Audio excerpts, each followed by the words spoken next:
ये जो झाड़ी दिखाई दे रही है ना, ये जिसमें फूल आया हुआ है, इसका भी ना एक बहुत पुराना इतिहास रहा है।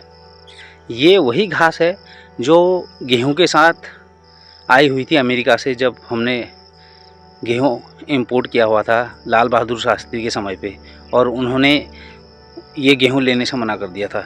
फिर भी ये घास या झाड़ी कह लीजिए इसे, ये इंडिया पहुंच गई और इसने काफ़ी नुकसान किया गेहूं धान को।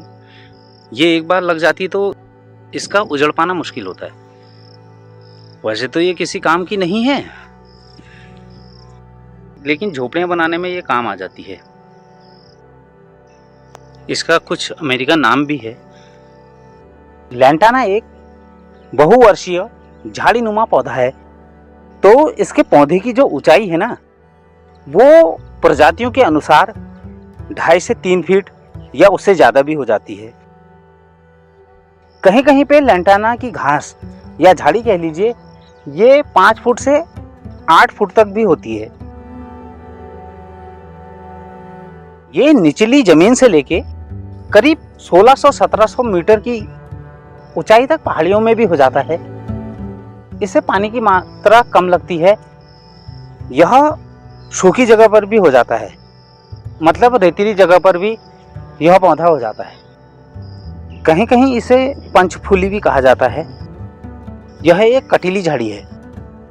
कहते हैं लैंटाना जैव विविधता को खत्म करता है और जमीन को बंजर बनाता है। जमीन के जिस हिस्से पर यह पौधा उग जाता है ना, तो वहां पे दूसरा पौधा लगाना मुश्किल होता है।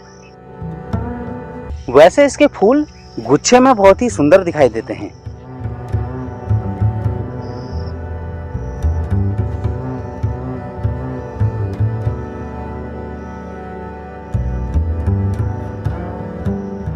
लैंटाना ऐसा खरपतवार है जिसने भारत के 40% जंगलों पर कब्जा कर लिया है।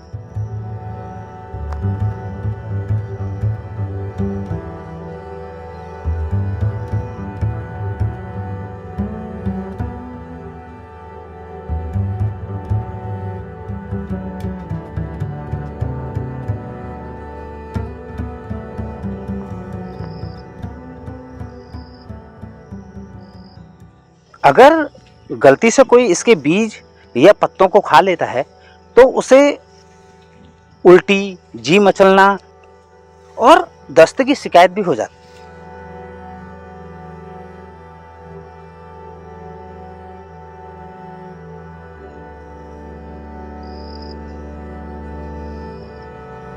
है। इस पौधे का मूल स्थान दक्षिणी अमेरिका और वेस्ट इंडीज माना जाता है, लेकिन कुछ समय से यह अमेरिका, भारत, जाम्बिया, दक्षिणी अफ्रीका जैसे देशों में फैल चुका है।